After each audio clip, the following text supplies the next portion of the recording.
네, 오늘 주식 종목 리뷰는 STX 오랜만에 좀 볼 필요가 있을 것 같아서 STX 한번 보도록 하겠습니다. 들어오신 분들 구독 버튼이랑 좋아요 버튼 꼭 한 번씩 눌러주시고, 뭐 한동안 진짜 뭐 STX는 우리 투자대학의 진짜 시그니처 종목이에요. 이 종목은 진짜 제가 여기 밑에서부터 요때서부터 찍어서 순차적으로 계속 목표 라인 잡으면서 여기서 찍고 또 여기서도 찍고 여기서도 찍고 여기서도 찍었던 걸로 제가 기억을 하거든요. 하여튼 진짜 많이 다뤘습니다. 그러고 나서 이제 대시세 한번 보여주고 나서 기업 합병 분할하고 나서 와르르 무너지면서 이제 움직임이 나왔는데, 지금 또 중요한 패턴이 나오고 있기 때문에 한번 요 자리에서 한번 좀 다뤄보도록 할게요. 우선은 지금 딱 기술적 반등 자리기는 합니다. 기술적 반등 자리요. 보통 어떤 자리들에서 기술적 반등이 나오느냐. 이게 제가 이 그림을 되게 많이 그려드려요. 이렇게 올라가면 떨어지고 요런 그림들. 그러니까 이게 우선 올라가면은 떨어지는 걸 당연하게 생각을 하셔야 돼요. 왜냐면은 뭐 영원히 올라가는 경우는 없어요. 이상한 거예요. 말이 안 되는 거예요. 올라갔으면 떨어져야 되고 떨어졌기 때문에 올라가고, 이게 반복되는 게 당연히 주가의 기본 원리란 말이에요. 떨어진 것 자체가 이상한 건 아닌데, 이번에 이 이슈가 있고 나서 시장 하락이랑 맞물리게 되면서 한 번에 순간적으로 하락이 좀 나오긴 했거든요. 근데 여기서 보통 그러면은 우리가 딱 올라가다가 떨어져. 그러면 보통 이제 어떤 자리들이 반등이 좀 잘 나오게 되냐면은 보통 한 절반 정도 지점입니다. 절반 정도 지점에다가 이따 좀 더 디테일하게 잡는 포인트들도 설명드릴게요. 보통 절반 정도 지점이다 우선. 왜 그러냐면 이게 원리가 이걸 이해를 해야 돼요. 제가 아까 이 그림을 그려놨었지. 이 그림을 왜 그려드린 거냐면 이게 어쨌든 주가의 기본 원리 자체가 이렇게 딱 이렇게 아름답게 가주지 않아요. 파동을 그린단 말이야. 이게 근데 파동이 특정한 범주안을 벗어나지는 않아요. 이게 우리 눈에 보이지는 않지만 어쨌든 주가라는 거 자체가 이 기업 자체의 본질이지 않아요. 이 가격 자체의 뭔가 가치잖아. 가치를 판단하는 척도잖아요.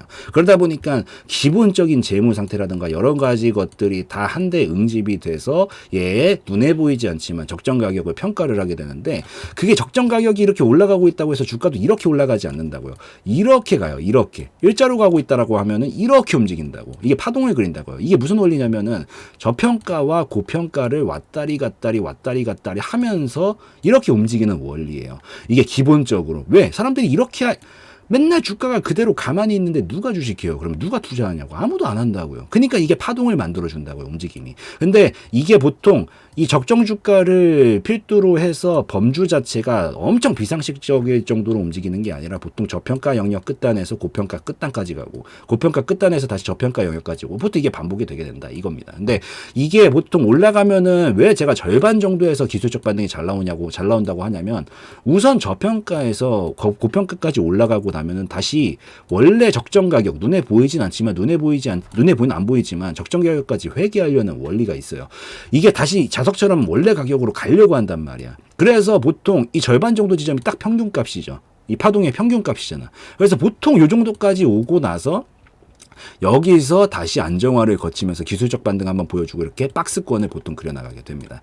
이게 왜 여기까지 떨어지고 이런 자리들에서 반등이 좀 잘 나오는지 아시겠죠? 이런 원리들 때문이에요. 근데 여기서 조금 더 디테일하게 잡는 것들은 지금 여기서부터 여기까지 끌어올려 갔어요. 이 큰 파동에서도 이런 파동이 나오고요. 이 속의 작은 파동에서도 똑같은 그림이 반복됩니다. 올라가고 절반 떨어지고 왔다 갔다 횡보. 그러다가 다시 한번 추가타 보내주면은 또 파동 보내고 떨어졌다 횡보. 하다가 또 이런 식으로 간다고요. 작은 그림에서도 이게 나오고 큰 그림을 통짜로 봐도 이런 원리들이 작용을 한다고요. 그래서 이걸 기억을 하시되, 올라갔다가 지금 딱 절반 정도 부근이죠. 절반 정도 부근이고 이전에 있었던 가장 중요한 구간. 그러니까 이게 여러분들이 그냥 절반 정도로 하면은 감이 잘 안 오기 때문에 대략 절반 정도 근처에서 직전에 있었던 이런 중요 구간들 근처가 조금 더 세밀하게 기술적 반등이 나올 수 있는 턴들을 잡아가는 포인트니까 그거 좀 기억을 하시고, 이 STX 같은 경우에도 딱 정확하게 절반 정도 이제 이전에 있었던 중요 구간에서 여기 구간에서 기술적 반등을 딱 보여주기 시작을 하면서 반등 턴을 좀 잡아보고 있는 행태다라고 보시면 됩니다. 그래서 지금은 딱 기술적 반등이 나올 수 있는 자리고,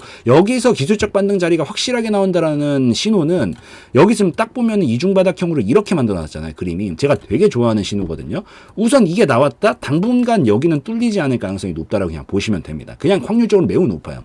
근데 여기서 딱 절반 떨어지고 왔다 갔다 해주면서 이중바닥형 만들어주고 돌파까지 나왔다. 이건 여기 확실하게 한번 내가 당분간 자리 한번 잡아보겠다라는 신호로 해석을 하시면 돼요. 그래서 이게 나와줬기 때문에 당분간 계속해서 기술적 반등세를 좀 이어나갈 가능성은 충분히 있다라고 보고 있고, 무엇보다 떨어질 때 한 방에 떨어졌기 때문에 여기 매물이 별로 없어요. 파동을 그리면서 이렇게 떨어졌으면 여기 중간중간에 매수세가 있었다가 실패한 거기 때문에 물린 사람들, 여기도 물린 사람, 여기도 물린 사람 이렇게 나오기 때문에 올라가기가 쉽지가 않지만, 이건 한 번에 일자로 뺐기 때문에 여기서 떨어질 때 매물이 많지가 않단 말이에요. 그래서 기술적 반등 자체도 한 번은 강하게 좀 쳐줄 가능성이 있는 자리들입니다. 그래서 여기에서 지금 포인트는 이 그림을 꼭 기억을 하시고, 올라가면 떨어지고 횡보, 떨어지면 올라가고 횡보, 이 그림을 꼭 기억을 하시고, 이 그림이 이렇게 작은 그림들 속에서도 나오고 큰 파동으로 봐도 나온다. 이걸 꼭 기억을 하시고, 거기서 디테일은 절반만큼 평균 가격으로 회귀하려는 성향 때문에 떨어지는데, 조금 더 디테일하게 그 라인을 잡는 방식은 직전에 있었던 중요 구간들이랑 같이 결합해서 보시면 확률이 더 높다.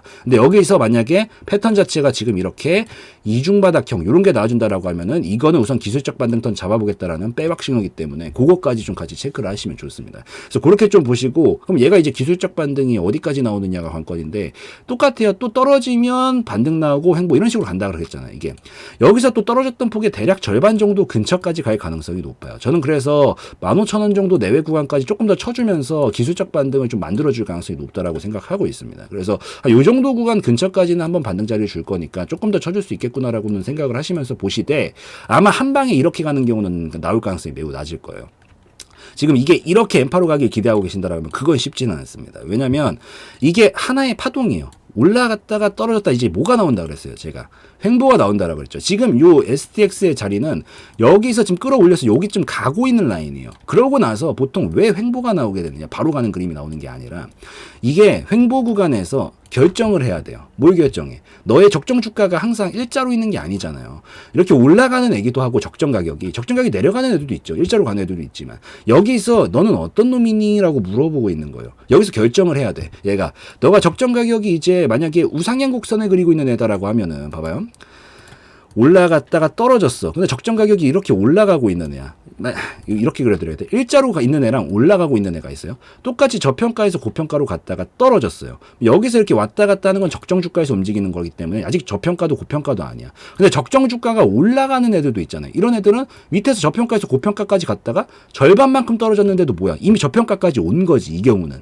그러니까 여기는 이제 더 이상 떨어질 데가 없기 때문에 박스권 좀 치다가 너 올라갈 놈이니 하면 이 박스권 돌파를 만들면서 다시 고평가 영역으로 가게 되는 결정을 하게 되는 거고, 여기서 박스권을 그리고 있다라는 거는 기본적으로 지켜주고 있다가 슬슬 결정을 해줘야 되는데, 만약에 여기서 우하향 곡선을 그리고 있는 애면 어떡해? 여기가 자연스럽게 고평가 영역으로 자리를 잡게 된단 말이에요. 그렇기 때문에 다시 저평가로 가야겠구나 하면서 내려간다고. 이해가 되셨어요? 그래서 이게 지금 이제 요렇게 나오는 게 여기 구간을 거치는 이유가, 얘가 너가 지금 적정 가격이 어떻게 되고 있니를 좀 물어보면서 앞으로의 향방을 결정을 좀 지어주면서 힘을 모았다가 다시 분출을 시켜줘야 되거든요. 그래서 여기서 힘을 모았다가 물어보고 나서 결정이 나게 되면, 위로 뚫게 되면은 이제 그때서부터 우상향 곡선이라는 게 어느 정도 확률적으로 굉장히 높아지게 되면서 다시 고평가 영역까지 넘어가는 그림으로 가게 되는 거고, 만약에 여기서 움직이다가 꺾이면 어떻게 될까요? 다시 이제 하락 파동으로 이어지게 되는 그런 그림으로 바뀌게 되면서 이렇게 우양곡선으로 가게 되기 때문에, 그걸 결정하는 시기가 필요해서 한 번에 이렇게 M파동으로 미친 듯이 이렇게 가는 경우는 거의 나오지가 않는다. 그래서 지금 이번에 이렇게 왔다가 전 한 15,000원 정도 근처까지 기술적 반등 줄 거라고 보고 있고, 그 다음에 이렇게 그림을 그릴 거거든요. 그래서 만약에 들고 계신 분들이 있다라고 하면 익절 타이밍을 고려한다면, 저라면은 뭐 15,000원 정도에서 우선 끊어줄 것 같고요. 끊어주고 눌러줬다가 이제 당분간은 반등 나와줄 때 다시 이런 지점들에서 공략을 해서 박스권 매매만 좀 할 것 같아요. 박스권 매매만 한다라면 좀 하는 거고, 만약에 그게 싫고 추세 매매를 하겠다라 그러면 여기서 이렇게 박스 그려주다가 나중에 돌파가 나오면 그때서부터 추세로 가는 영역이니까.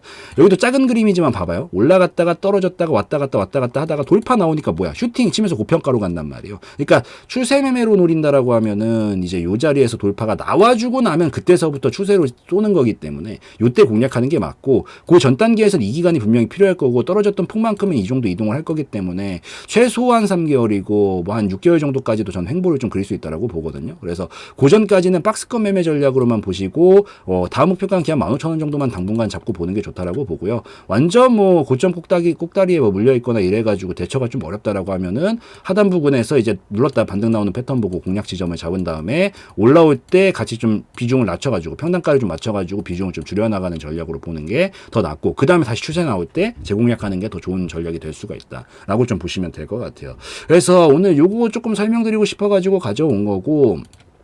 약간 요렇게 그 다음에 다시 두 번째 저점 높여주고 이런 식으로 박스권으로 좀 그림 그릴 수 있다라는 것만 좀 기억을 하시고 요 패턴이 나오는 원리들이랑 어떤 식으로 움직이는 이런 작동 방식인지를 설명드렸으니까 이런 차트들을 전부 다 조금 기억을 하시면서 아 얘가 이런 식으로 그림 나오다가 뚫리면 밑으로 가는 거구나 이런 것들 좀 같이 체크를 하시면서 다른 종목들도 좀 대입을 해봐서 보시면 좋겠다라고 좀 말씀을 드리고 마무리 지으면 될 것 같습니다. 그래서 오늘 여기까지 좀 찍고 마무리 짓는 걸로 하고 오늘 영상에서의 내용은 저의 개인적인 견해였으므로 참고용으로만 보시라고 말씀드리고 마무리 짓도록 하겠습니다.